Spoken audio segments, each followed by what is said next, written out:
Hello student, welcome to Atul education. तो friend, इस video के अंदर हम लोग बोर्ड एग्जाम से रिलेटेड मोस्ट इंपॉर्टेंट क्वेश्चन देखेंगे इकोनॉमिक्स का। आपका टारगेट कितना भी बड़ा रहे, यदि आपको रास्ता पता है स्टूडेंट, तो आप अपने रास्ते पे पहुंच सकते हो। हाँ, लेकिन यदि वो रास्ता बहुत कठिन है, बहुत दूर है, तो छोटी छोटी कोशिश करते हुए भी हम लोग वहाँ पर पहुँच सकते हैं। मेरा कहने का मतलब है कि यदि आपका टारगेट 90% है, 90% ऊपर है, तो आपको कोशिश अभी से करना पड़ेगा, क्योंकि आप स्लो स्लो भी चलोगे तो एक ना एक दिन अपने मंजिल पर पहुंच जाओगे। लेकिन यदि आपने चलना ही नहीं स्टार्ट किया और एक बैग आप चढ़ना चाहोगे, तो आप जरूर गिर जाओगे। इसलिए अभी भी से समय है, आप बोर्ड की प्रिपरेशन अभी से स्टार्ट कर सकते हो स्टूडेंट, जिसके लिए मैं आपको इंपॉर्टेंट क्वेश्चन और आपका रास्ता मैं बना के दे रहा हूँ। सिर्फ आपको इसके ऊपर चलना है, धीरे धीरे आप चलोगे और आपको जो भी आपके टारगेटेड मार्क्स हैं मिल जाएंगे। तो चलो स्टूडेंट स्टार्ट करते हैं। सबसे पहले हम लोग इकोनॉमिक्स, यहाँ पर इकोनॉमिक्स के चैप्टर नंबर 1 का इंपॉर्टेंट क्वेश्चन देखेंगे। और वो भी इंपॉर्टेंट क्वेश्चन ऐसा है जो एग्जाम में जिस टाइप के क्वेश्चन पूछे जाते हैं, जैसे आइडेंटिफाई द टर्म्स और कॉन्सेप्ट पूछा जाता है, डिस्टिंग्विश बिटवीन पूछा जाता है, रीजन एग्री और डिसएग्री पूछा जाता है, और ब्रीफ और लॉन्ग आंसर। और हर एक चैप्टर में कौन कौन से ऐसे इंपॉर्टेंट क्वेश्चन बन सकते हैं, वो मैं यहाँ पर आपको पूरा ओवरऑल कॉन्सेप्ट दिया हूँ। तो सबसे पहला चैप्टर जो है इंट्रोडक्शन ऑफ माइक्रो और मैक्रो इकोनॉमिक्स, इसके अंदर आइडेंटिफाई द कॉन्सेप्ट और गिवन द इलस्ट्रेशन में से आपको बताना है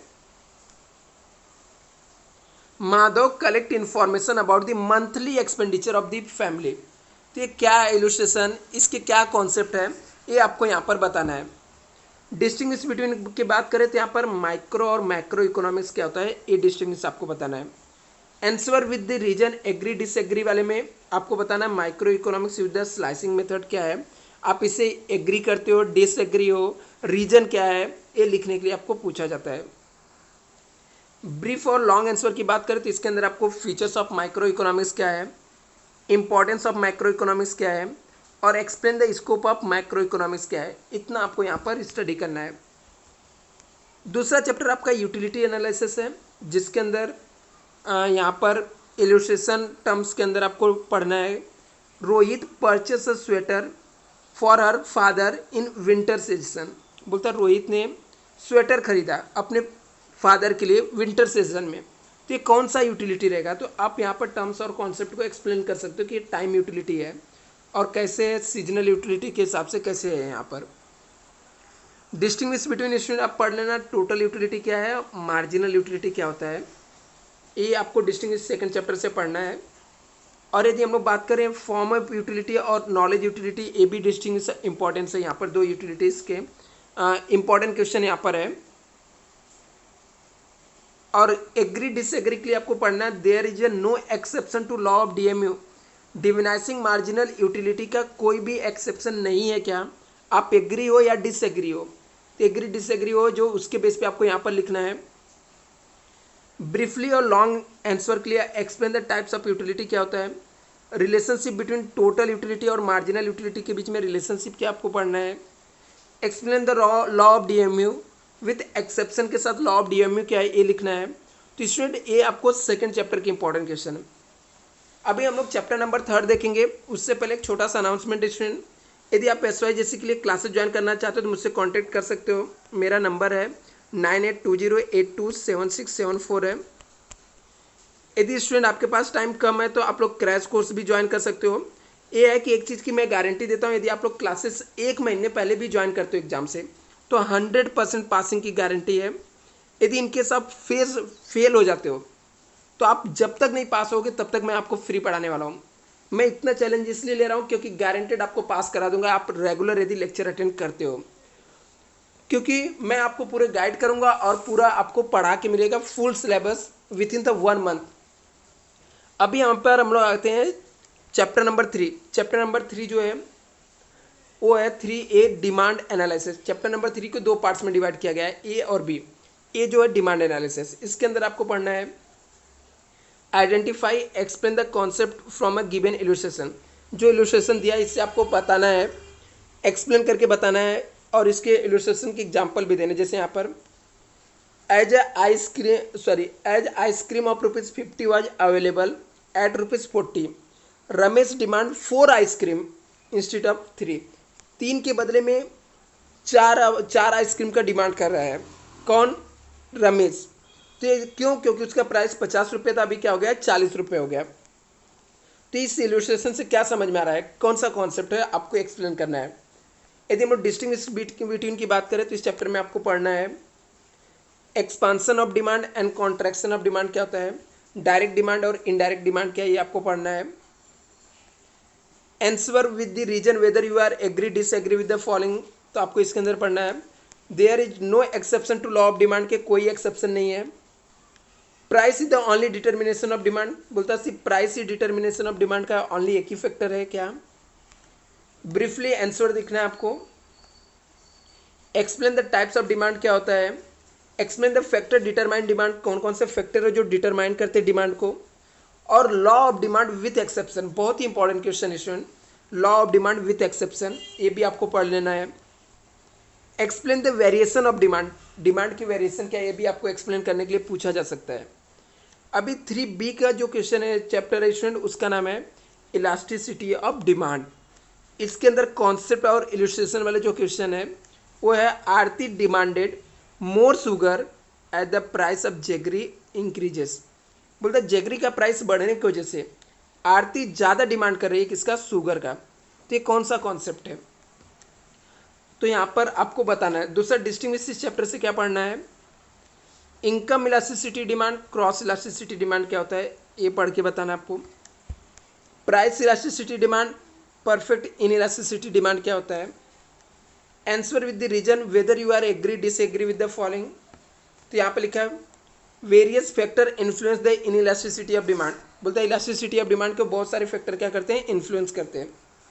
ब्रीफली एंड लॉन्ग आंसर में आपको लिखना है explain the types of elasticity demand क्या होता है, explain the types of price elasticity of demand क्या है, importance of elasticity of demand क्या है, explain the ratio method of measuring the price elasticity of demand, बोलता है इसके रेशियो मेथड क्या है मेजर करने के प्राइस इलास्टिसिटी ऑफ डिमांड को भी बताना है। सप्लाई एनालिसिस नेक्स्ट चैप्टर है, चैप्टर नंबर 4, जिसके अंदर कॉन्सेप्ट और इलस्ट्रेशन टाइप के क्वेश्चन में दिया गया है। Due to tax relief Pooja brought large number of her cottage product to the market for sales, बोलता है टैक्स की वजह से रिलीफ मिलने की वजह से पूजा ज़्यादा से ज़्यादा क्वांटिटी में कॉटेज खरीद रही है क्योंकि मार्केट में उसे क्या करना? सेल करना। तो कौन सा कॉन्सेप्ट है ये आपको बताना है।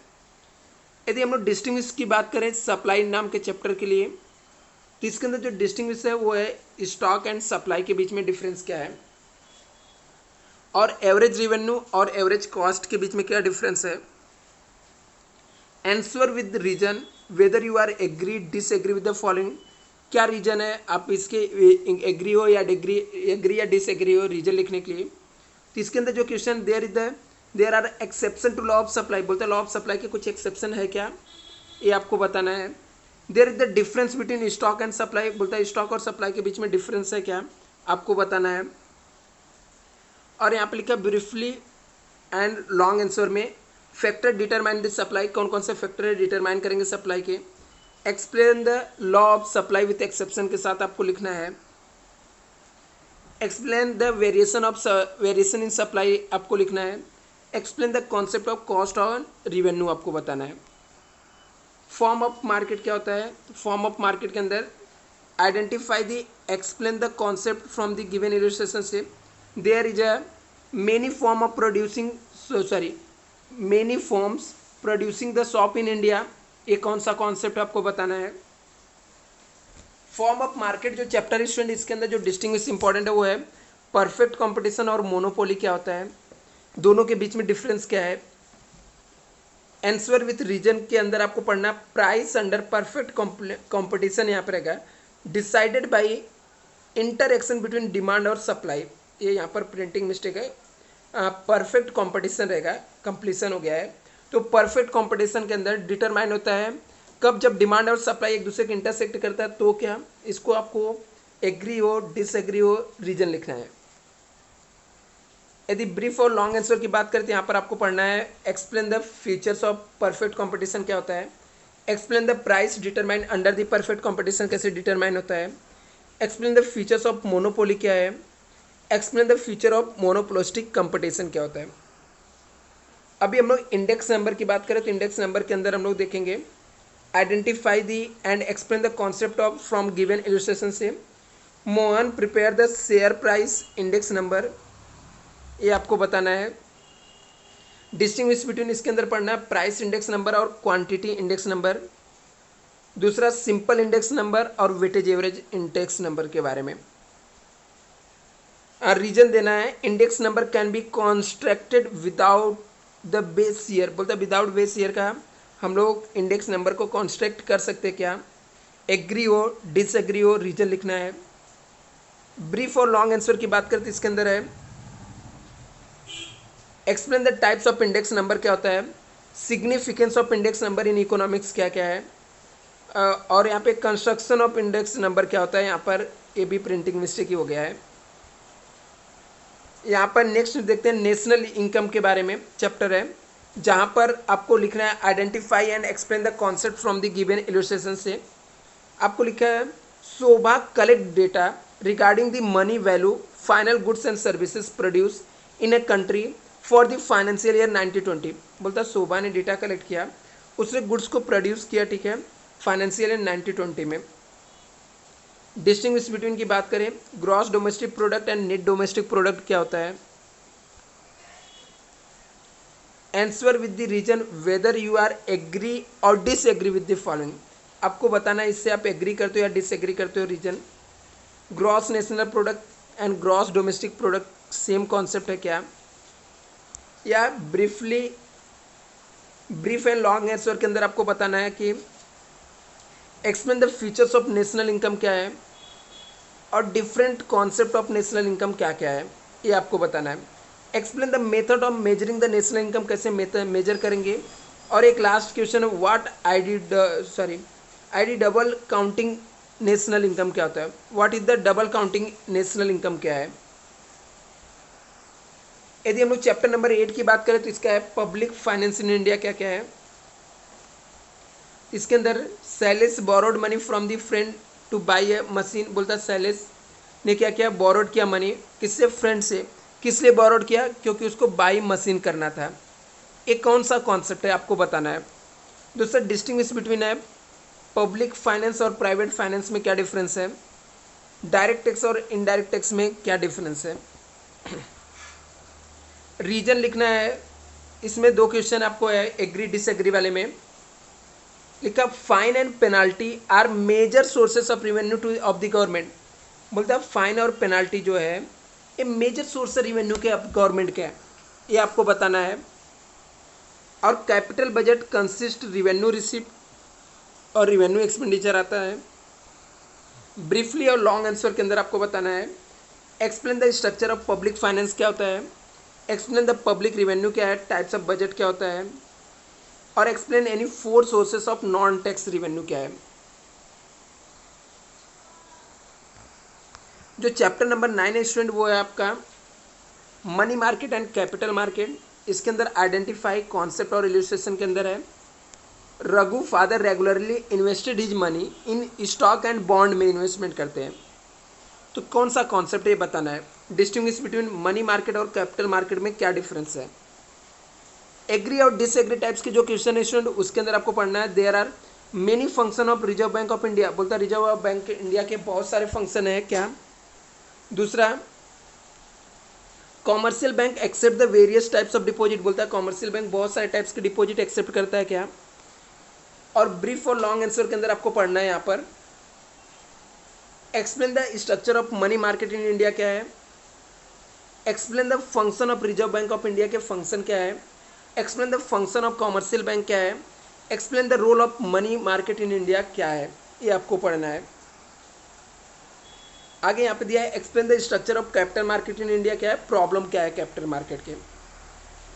10th chapter student last chapter है जिसके अंदर आपको कॉन्सेप्ट और इलस्ट्रेशन के लिए आपको पढ़ना है India purchase petroleum from Iran. Iran से पेट्रोल परचेस करता है पेट्रोलियम, एक कौन सा कॉन्सेप्ट है।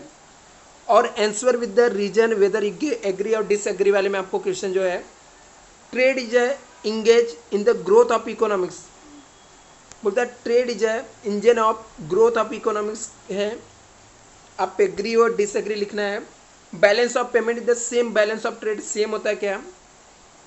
और ब्रीफ और लॉन्ग आंसर के अंदर आपको बताना है explain the role of foreign trade क्या होता है, explain the recent trend in export क्या है, और explain the trend in import क्या है।